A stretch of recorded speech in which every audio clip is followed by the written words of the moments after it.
आत्महत्याग्रस्त शेतकरी कुटुंबियांना निधीची मान्यता सरकारनं बंद केली होती। ही बातमी साम टीव्हीने दाखवताच सरकारनं आता जीआर मध्ये बदल केलेला आहे। शेतकरी कुटुंबांना तातडीचा निधी देणार असा जीआर आता सरकारनं काढलाय आणि आधी निधी नसल्याचं कारण देत निधी नाकारला होता आणि आता निधी देण्याचा जीआर सरकारनं काढलेला आहे।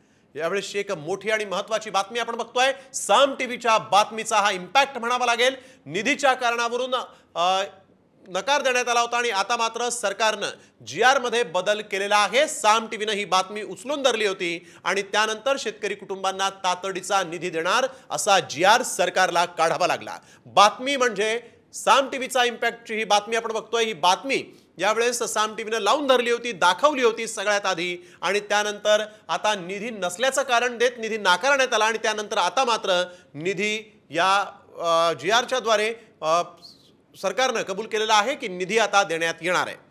त्यामुळे यावेळेस साम टीव्हीच्या बातमीचा हा खरं तर एक महत्त्वाचा इम्पॅक्ट आणि ज्याचा फायदा शेतकरी कुटुंबियांना होणार आहे।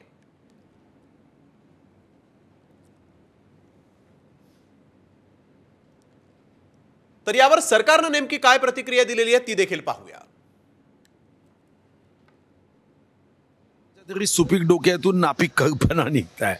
काही ताण वाढगा नाही हो। कोण सांगताय ताण वाढगा?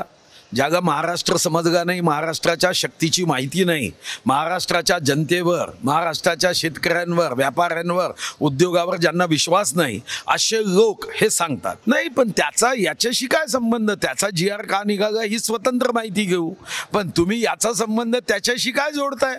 शेतकऱ्यांनी आत्महत्या करावी, सरकारतर्फे 10 लाखाचं अनुदान देण्यात येणार आहे हो, असं काही घोषणा आहे का? अहो, शेतकऱ्यांनी आत्महत्या केलीच नाही पाहिजे आणि शेतकऱ्याला मदत करताना आम्हाला या बाकी योजनेला थांबवण्याची काही गरज नाही आहे।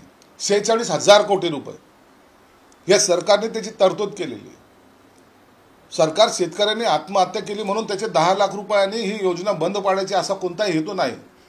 मुळामध्ये शेतकऱ्यांनी आत्महत्या करू नये या विचाराचं हे सरकार आहे। म्हणून जो अडचणीत असेल त्याला मदत करेल, त्याच्यासाठी कोणतंही खातं बंद नाही, त्यासाठी कोणतीही वेगळी तरतूद करायची आवश्यकता नाही।